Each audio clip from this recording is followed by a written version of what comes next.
It is Wednesday, my fellows, and that means we have another Tinto Talks to talk about.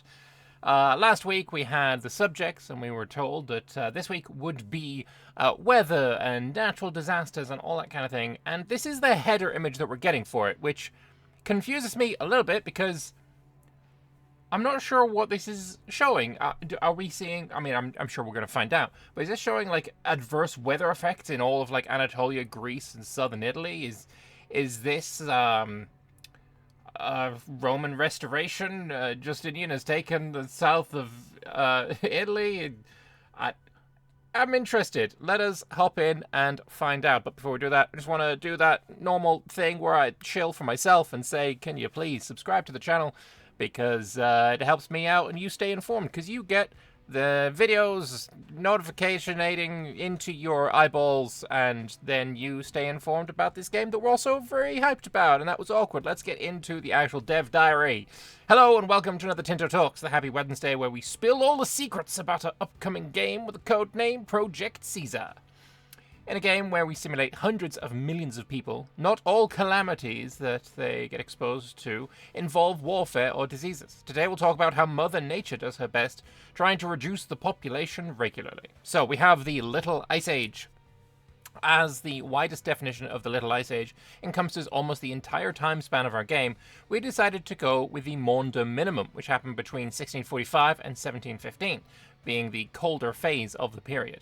We simulate the Little Ice Age with a situation that will affect the northern half of the northern hemisphere, making winters last longer. During the Little Ice Age, food production in the affected areas is lowered, and events and other mechanics are happening, which will make the experience a challenging mid to late game phase. Awesome! That's really, really cool. I think that's awesome. So, Little Ice Age, the chill of the Little Ice Age, tests the resilience of our people, forcing rulers to adapt or watch their realm descend into hardship. Whether through careful governance or sheer survival, history will remember how we faced this frozen trial. So, who will survive? We also have a rather in-depth weather system where we simulate storms and similar phenomena moving across the planet. We currently have two categories of weather systems, the weather front and the cyclone. We also have included in the weather fronts the monsoons, which have the particularity of going in one direction, Africa to India, from February to June, and in the other direction, the Himalayas to the Indian Ocean, from October to December. That's awesome. Ireland might suffer some weather fronts during the year. Yeah, so for those of you who are not aware, Ireland recently had a pretty horrific storm, like to the point where my parents, who live in Ireland, still don't have power now, and it happened, well, it's on and off, but they didn't have power, I think, the day before yesterday, and this storm happened, like, 3 weeks ago or something. It's Storm, it has a funny name, hang on. Storm Éowyn. So maybe Éowyn just got so mad at Aragorn not liking her in that way that she went and just ravaged Ireland, like, pretty severely. And yeah, my parents, who live on the top of a hill in the middle of nowhere, had, surrounded by forest, can now see sky out the back of their kitchen window because all the trees were blown down. And also a tree fell on my dad's van, which was... He wasn't in it at the time, and thankfully he doesn't really use the van anymore. But either way, yeah, no, Ireland had a massive storm, so probably the worst one that they've had on record or something along those lines. So it's just a little bit of lore there for you. Anyway, not all weather systems that spawn are the same strength, and their strength can change as they move across the map. The strength of the weather system directly impacts the benefits and penalties they give to the locations. Fronts are usually wide weather patterns bringing rain from the oceans into the land, and this has some negative effect on armies and navies, but it provides a large food production boost. So, the weather front has passed, food production goes up by 24%, naval and army tradition also go up though. That's cool, I like that. So weather front has passed through this location, leaving a large amount of rain. There's a huge rainstorm. So, cyclones, or hurricanes as they're known in the northern hemisphere, are more narrow weather systems which cause a lot of damage due to high wind speeds. So, we have raw materials output going down, prosperity goes down, maritime presence goes down, food production goes down, naval attrition and army attrition goes up. Also, awful. At least no buildings damaged or I wonder if this is going to be a thing. I mean, I've been playing a lot of Civilization 7 recently, and that has a lot of these like natural disasters, rivers flooding turn by turn, and you having to repair them almost every turn. It's kind of annoying. Hopefully this isn't going to be the case here where we're going to have to repair buildings. That would kind of suck. In deserts with cold, arid, or arid climate, there will not be sometimes beneficial rains, though when a weather system passes through, instead you'll get sandstorms. So raw materials output goes down again, prosperity, maritime presence, it's the same stuff again, but yeah, not great. I don't like sand. It's coarse and rough and irritating. It gets absolutely everywhere. True that, true that. True words have never been spoken. In any location with severe winter where a front passes through, there will be snow instead of heavy rain. Movement cost goes way up. Raw materials output goes way down. Maritime presence, food production, naval, and army tradition. Yeah, especially like the idea of movement cost during a snowstorm. That's awesome. Didn't stop Carl Gustav Armfeldt trying to move his army. Well, I don't know who this is. I'm going to posit a guess that is the Swede who crossed the frozen Øresund Sound, the strait between Denmark and Skåne. I'm going to guess that is that guy, and now I'm going to go check it up and see if I am right. No, he wasn't, but he had a bit of a Napoleon situation. His army got stuck in a snowstorm, and yeah, severe blizzard struck the northwest. It killed the guide on the first day, and the army wandered blindly in the mountains. On the following nights, hundreds more perished. Of the 5,000 men who left Tidalen, only 2,100 were found alive on arrival in Duved. Okay, sucks for him, but hey, thank you for defending Helsingfors. Appreciate it. Also, bro had drip. Just saying. Volcanoes! There are locations which contain volcanoes that are not entirely dormant. At any point, one of them can erupt, spewing out long streams of lava and an enormous cloud of ash that leaves a path of destruction in its wake, causing huge devastation to the location they are present in. It will ruin RGOs, destroy buildings, kill a lot of people, and reduce prosperity dramatically. Afterwards, there is a small boost to food production due to volcanic soil for a few decades. Cool. Big fan of that. Can be helpful long term. It does seem that way, yeah. Earthquakes. A large part of the world is prone to earthquakes. While we do have some famous historical earthquakes likely to happen, we also have a small chance that any area with an earthquake risk can get one.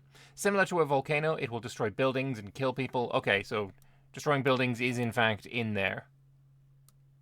Fun. Okay, I missed that in the volcanoes part. It will kill people, but earthquakes will usually not affect just a single location, but many adjacent ones as well. Sadly, there are some locations that are in the awkward position of being in an earthquake zone and having a volcano. So, like Naples. Good for them. Not the best place for a city. Apparently, the Italians have been building cities there forever. So, I guess maybe they think it's all right. This volcano that's by Naples is the same one that destroyed Pompeii, by the way. It's not Vesuvius. It's not Vesuvius. I lied. It is Vesuvius. I was mixing it up with Mount Etna, which is the one in Sicily. But yeah, Vesuvius killed Pompeii, and it's the one right next to Naples. So that sucks for them. Next week we're looking at how mercenaries work. Looking forward to that. But let's stick on this for an moment. And my thoughts. I think this is pretty much expected. Honestly, after playing Imperator, where these kind of things were in the game, volcanoes were in the game, snow, sand, and just regular water, storms being in the game, and they weren't awful. They weren't something that I thought should never be put in another game. I was expecting them. And I'm happy to see them, and I'm happy to see that they are expanded as well.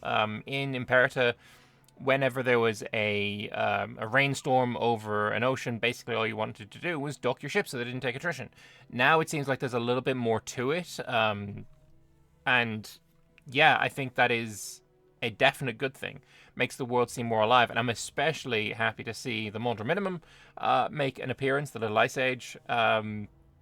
because, yeah, that's just, it makes the world feel more real. Especially if there are some really decent graphics for all of these things, like there were in Imperator. The volcano erupting, it looks awesome. All of the different storms, sand, regular, and snow, all look great in Imperator, and I'm assuming and hoping that the same is true here. But now this looks like it is some kind of storm but it's far too large to just be just a regular storm. So I still don't know what this is. Oh no, I've got it. I know exactly what this is. This is the earthquake map mode. This is all the places that can experience earthquakes, and then the red one is volcanoes, because you can see one around. This is Mount Vesuvius. This one here is Mount Etna. There's a volcano on Madeira, I think that one is. I'm not sure. But unfortunately, they don't show too much towards the east, so we can't see any more there. But no, that's really cool. I would have thought there'd be more earthquake areas. I mean, I know Portugal had a horrific earthquake.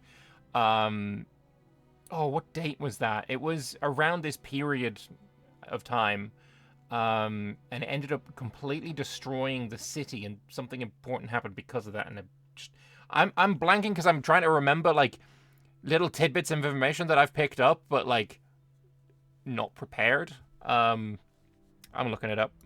Yeah, this is the one that I was thinking of. The 1755 Lisbon earthquake, the Great Lisbon earthquake, struck on the 1st of November, All Saints' Day, lasting from 3.5 to 6 minutes. It was magnitude 7.7, which is the third known large-scale earthquake to hit the city.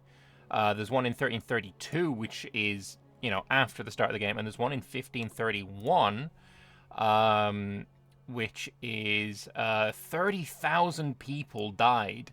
Holy. The one in 1755, 30 to 40,000. So that is, some crazy numbers. Also resulted in a tsunami. Very much a cataclysmic level of damage that we're going to be maybe experiencing due to these earthquakes. Of course, there was the relatively recent earthquake in Turkey that happened a few years ago that was absolutely, shockingly bad there as well. There was the volcano in Iceland that stopped air traffic for a good while. And I think that is actually shown. Yeah, we've got the... You can't see it. There we go. The Iceland volcano is there as well. But don't ask me to pronounce that. No. Just no. But yeah, I think this is awesome. I think this is, stuff that I am very happy that is in the game.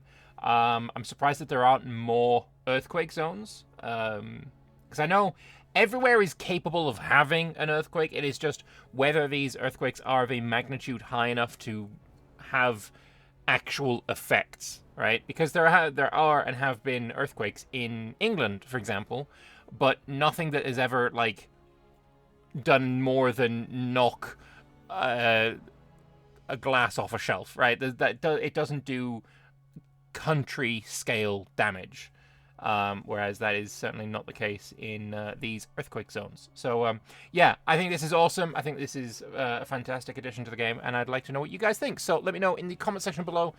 Next week, as they said, we are looking at mercenaries. I am super excited to see what is coming with the mercs, because there's mercs are not my favorite part of EU4, and I would love to see how they change. I also really don't want to see them looking the same as Imperator Rome, though not a fan of those either. So looking forward to seeing how they actually are. Hope you guys are too. Subscribe to the channel to get notifications on when I make videos on Project Caesar. Should be a good time. I will see you in the next one. Toodaloo. Bye-bye.